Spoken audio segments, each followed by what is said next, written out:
Good morning, I'm Remo, and breaking overnight. NATO is effectively at war with Russia, according to the Kremlin, as mystery drone attacks hit Europe. This is the Daily Signal for September 6th, 2025.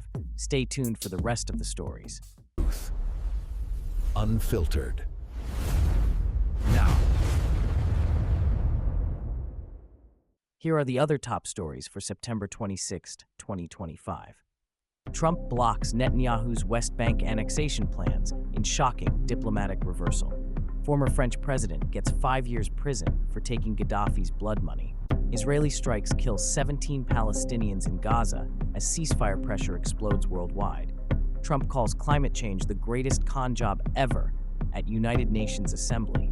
Denmark's defense minister declares mystery drones are coordinated hybrid warfare attack. Palestinian leader Abbas condemns Israeli genocide, but rejects Hamas' October 7th attacks. Intelligence warns Russia planning violent protests to destroy Moldova after elections. Israeli airstrike kills 8 Houthis in Yemen as regional war spreads. Italy and Spain deploy warships to protect Gaza aid flotilla from Israeli interference. Now let's dive into each story. The Kremlin just declared NATO is effectively at war with Russia as mystery drones continue penetrating European airspace. This isn't rhetoric, this is Moscow's official position as of yesterday. Here's what happened. Unidentified drones have been systematically probing NATO defenses across multiple countries. Denmark's defense minister called these incursions a hybrid attack, military speak for coordinated warfare using unconventional tactics. The critical detail: these aren't random drone sightings. Intelligence suggests this is testing European response capabilities, potentially preparing for larger operations. Russia's framing this as NATO aggression while simultaneously conducting the very attacks they're complaining about. Why this matters to you? We're witnessing escalation between nuclear powers using new battlefield tactics. Hybrid warfare, combining traditional military with cyber, drone, and propaganda operations, is becoming the new normal. This affects global markets, energy prices, and the risk of direct conflict. Meanwhile, in the Middle East, in a stunning diplomatic reversal, Donald Trump reportedly told Benjamin Netanyahu he won't allow West Bank annexation. This breaks with Trump's previous unwavering support for Israeli territorial claims. The key detail: Axios sources confirm Trump will use political and diplomatic pressure to block annexation efforts.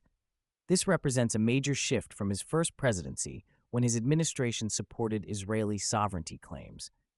Here's why this is massive. Netanyahu's government has been planning West Bank annexation for years.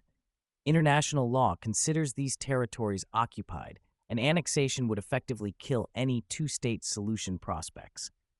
Trump's intervention suggests he's reading the geopolitical room differently this time. With Gaza violence escalating and international pressure mounting, even Trump recognizes annexation could ignite a regional war. This connects directly to our Gaza coverage. Israeli strikes killed at least 17 Palestinians in Gaza yesterday as international ceasefire pressure reaches a breaking point. These weren't precision strikes. Civilian areas were hit alongside militant infrastructure. The United Nations, European Union, and major governments are now demanding immediate cessation of hostilities. But here's what they're not telling you. These diplomatic calls have been ignored for months while the death toll keeps climbing. Critical update. Reports indicate the strikes targeted Hamas infrastructure but caused significant civilian casualties, further enraging international observers. Gaza's humanitarian crisis is now too visible to ignore. Why this escalates everything.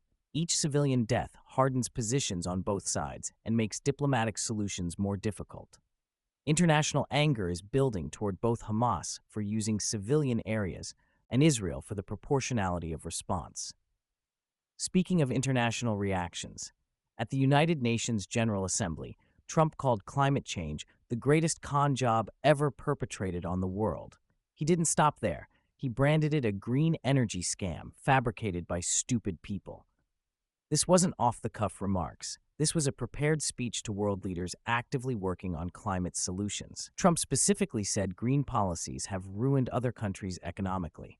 The real story: this rhetoric directly undermines global cooperation when climate action is most critical. The UN is the primary forum for international climate diplomacy, and Trump just told every other leader their life's work is fraudulent. Here's what this means. If America withdraws from or weakens climate commitments again, it cripples global efforts to address what 97% of climate scientists consider humanity's greatest challenge. Markets, international relationships, and environmental progress all hang in the balance. On the European security front, Denmark's defense minister officially labeled recent drone incursions as hybrid attacks, essentially accusing hostile actors of conducting warfare operations over NATO territory. These aren't casual flyovers. Intelligence suggests coordinated testing of European airspace defenses, possibly mapping response capabilities for future operations. Denmark is strengthening air defenses and coordinating with NATO allies. Remember this detail. Hybrid warfare combines traditional military tactics with cyber operations, propaganda, and asymmetric threats like drones. It's designed to stay below the threshold of conventional war while achieving military objectives. This matters because it represents the new face of conflict between major powers, testing boundaries without triggering Article 5 responses. Palestinian President Abbas delivered a fiery UN speech condemning Israeli actions as genocide while explicitly rejecting what Hamas did on October 7th. This is politically massive. Abbas is trying to assert Palestinian leadership separate from Hamas while maintaining moral authority. He's appealing for international intervention and humanitarian access while distancing from Hamas's violent tactics. The critical calculation. Abbas needs international legitimacy to remain relevant in Palestinian politics.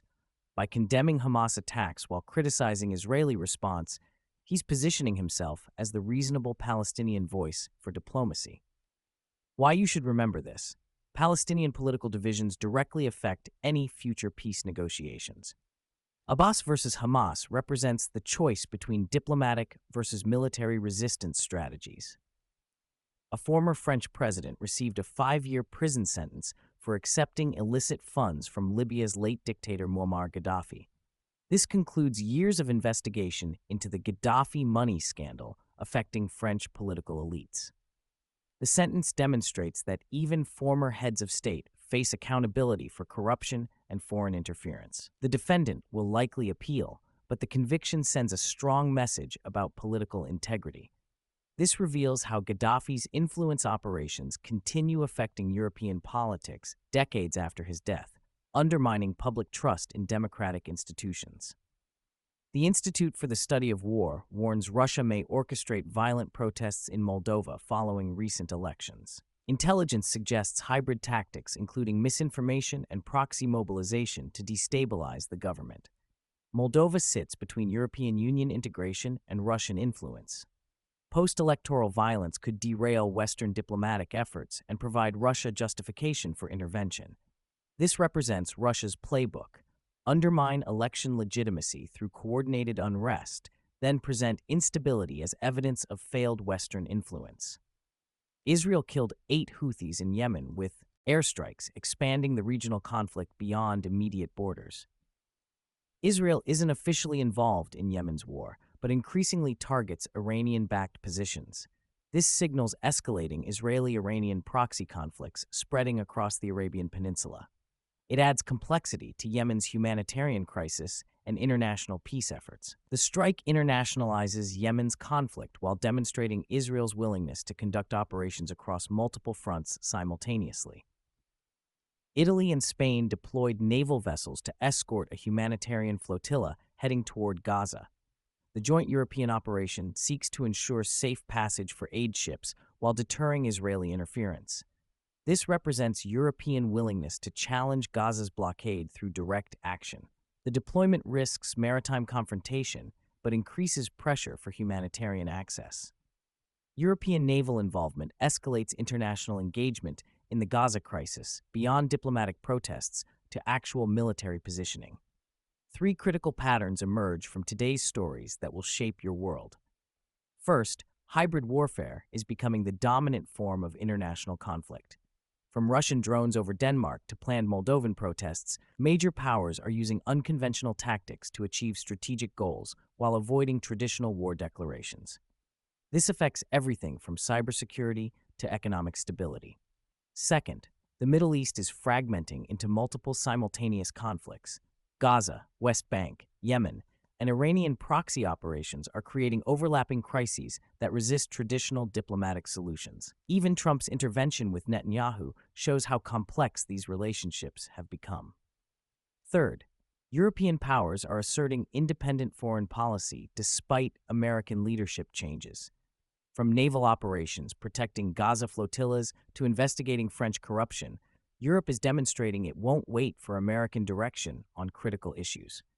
Here's what this means for you. We're entering a period where traditional alliances matter less than immediate national interests. Climate cooperation, security arrangements, and economic partnerships are all being renegotiated in real time. The pattern is clear. Established international systems are under unprecedented stress from multiple directions simultaneously.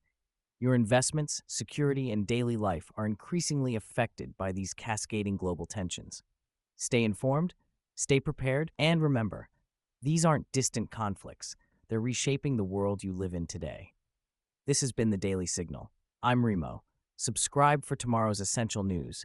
Share this with someone who needs to stay informed. And remember, knowledge is your best defense in an unpredictable world. Unfiltered.